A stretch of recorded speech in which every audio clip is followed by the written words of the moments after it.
Nabi Muhammad menghadapi berbagai macam kesulitan dalam kehidupan. Saudariku sekalian, jika kau rasa taatmu terhalang sempitnya hidup, khusyukmu terhalang lapar akibat belum sarapan, kebaikan hatimu terhalang rizki yang pas-pasan, sedekahmu tertunda kekayaan yang tak kunjung datang, ketahuilah, sang baginda Nabi Muhammad sallallahu alaihi wasallam dapurnya tak mengepul asap berbulan-bulan. Ia terkadang mengganjal perutnya dengan batu menahan lapar, dan kemiskinan tak menghalanginya dari kebaikan. Dermawannya selayak angin kala bertiup, semua berbagi kesejukannya.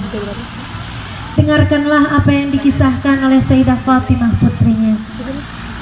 Aku membawakan untuk ayahku sepotong roti, dan tatkala bungkusan itu sudah berada di tangannya, seraya membuka ia bertanya, "Gerangan apa yang kau berikan kepadaku ini, wahai putriku Fatimah?" Aku menjawab, kata Sayyidah Fatimah, "Aku telah membuat roti untuk keluargaku ya Rasulullah, dan rasanya tak tertelan aku memakannya kecuali jika aku membaginya denganmu." Anak yang berbakti bersama dengan ayah yang penuh cinta kepada anak-anaknya. Nabi tersenyum dengan indahnya. Kemudian seraya mulai memakan roti tersebut, ia berucap lirih, "Terima kasih wahai putriku Fatimah. Ketahuilah, ini adalah makanan pertama yang masuk ke perut ayahmu dalam 3 hari terakhir ini." Kau dengar? Ibu-ibu yang di belakang dengar?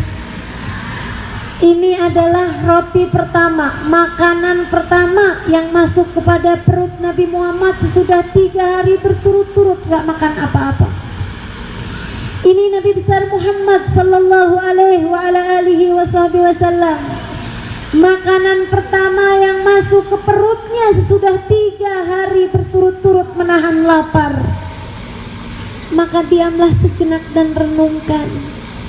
Jangan dulu mengaku miskin papa jika engkau tak tahu rasa lapar akibat tak makan 3 hari 3 malam. Jangan dulu mengeluh tak punya apa-apa, apalagi kecuali apabila sampai engkau merasa telah menahan lapar untuk waktu berhari-hari. Engkau masih belum pantas apalagi untuk sampai meminta-minta kepada orang lain. Dengar pula apa yang diceritakan oleh Sayyidina Umar bin Khattab. Kata Sayyidina Umar, "Aku datang menemui putriku Hafsah, sedangkan Nabi sedang tidur, sedang berada di rumah putriku tersebut." Salah satu putrinya Sayyidina Umar dinikah oleh Nabi Muhammad SAW, bernama Hafsah.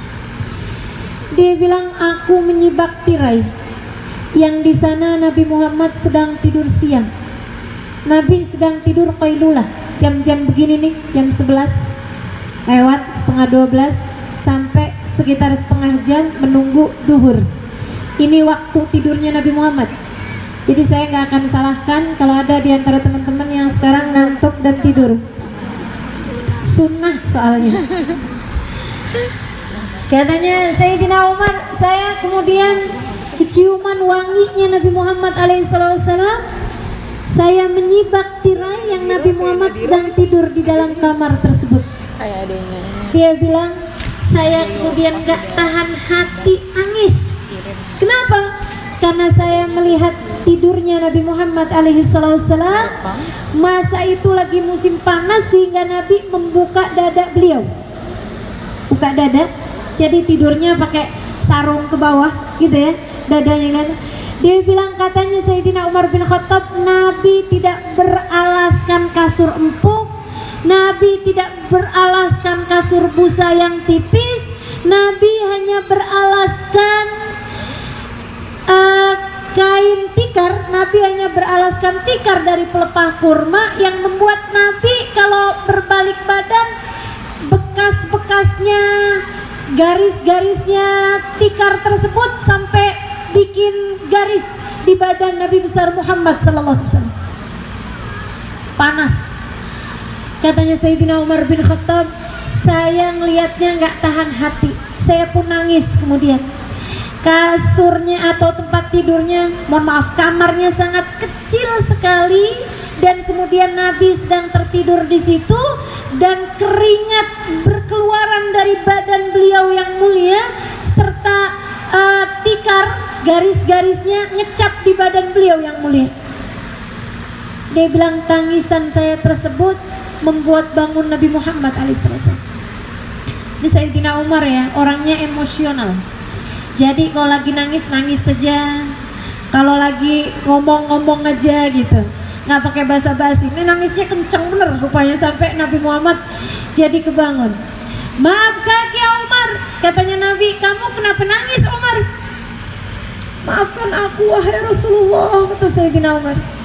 Tadakkartu muluka Kisra wa Kaisar. Saya teringat raja-raja Romawi, raja-raja Persia.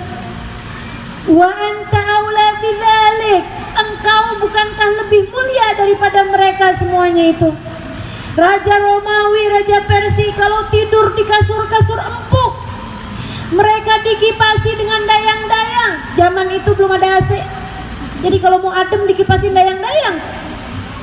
Dia bilang mereka baru meninggalkan tempat tidur kalau sudah keluar, kalau sudah tuannya tersebut tidur. Ya Rasulullah, engkau lebih berhak untuk itu, akan tetapi engkau memilih tidur beralaskan tikar dari pelepah kurma. Aduh Rasul, sedih hati saya melihatnya. Nabi kemudian tersenyum. Aduh Umar, saya kirain kamu nangis karena apa? Nabi berkata, halla tarda ya Umar anna lahumud dunya walanal akhirah. Wahai Umar, kamu gak usah pusingkan hal yang seperti ini. Mereka telah diberi oleh Allah dunia. Kalau buat kita umat Islam, Allah akan bagi kepada kita kesenangan di akhirat nanti. Saudariku sekalian, Nabi ngajarin kita sabar.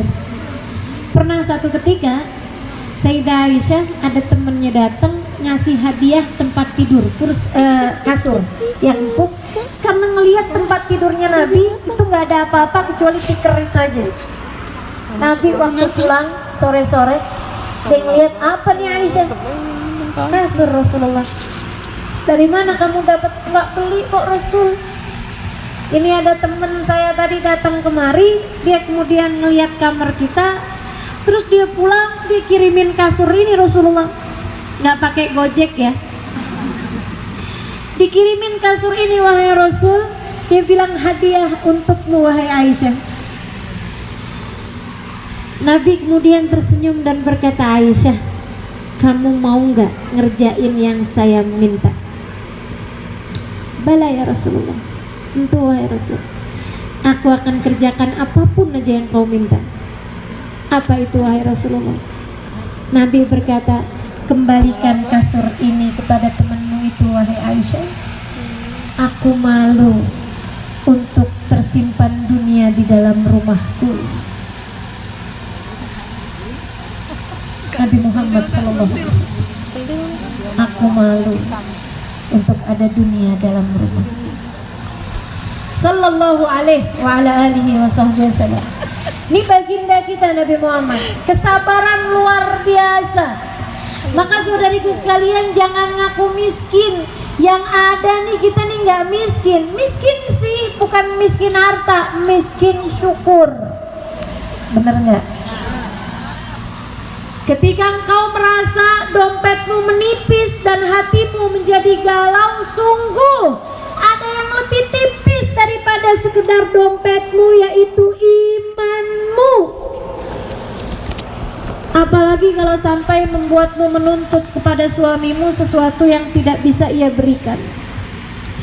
Saudariku sekalian, mari belajar bersabar dari Nabi Muhammad.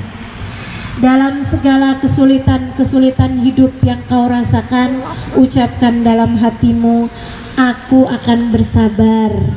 Aku akan bersabar karena Allah akan bagi kepadaku kesenangan bukan di dunia melainkan di akhirat nanti. Aku akan bersabar menghadapi kemiskinan untuk aku jelang kekayaan yang maha besar kelak di surga.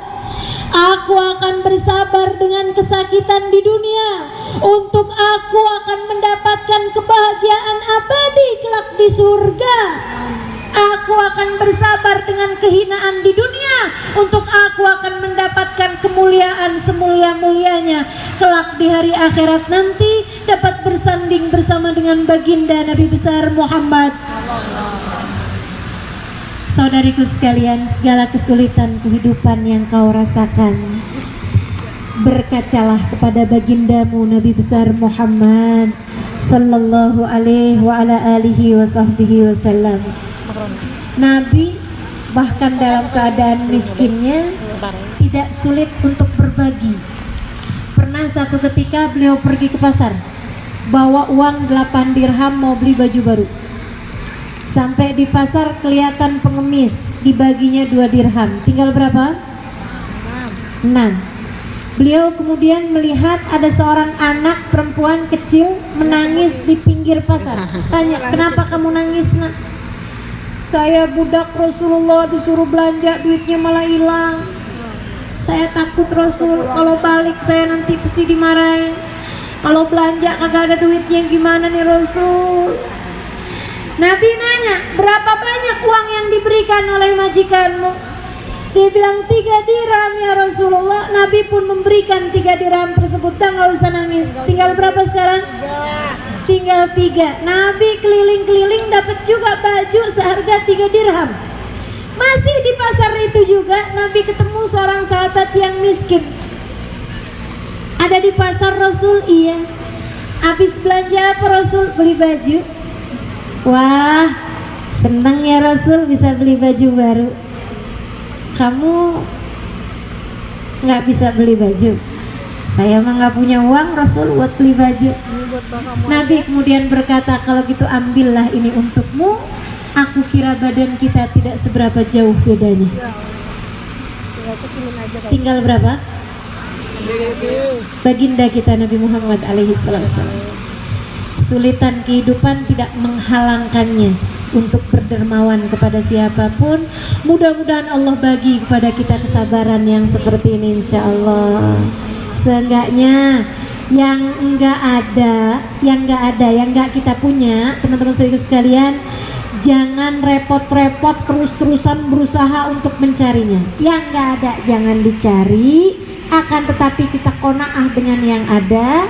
Dan yang ada jangan dinikmati sendiri. Berbagilah kepada orang lain. Dengan hal tersebut insya Allah hidup kita akan menjadi lebih berarti. Dengan hal tersebut insya Allah mudah-mudahan Allah SWT karuniakan kepada kita kehidupan yang lebih berkah. Amin ya rabbal alamin.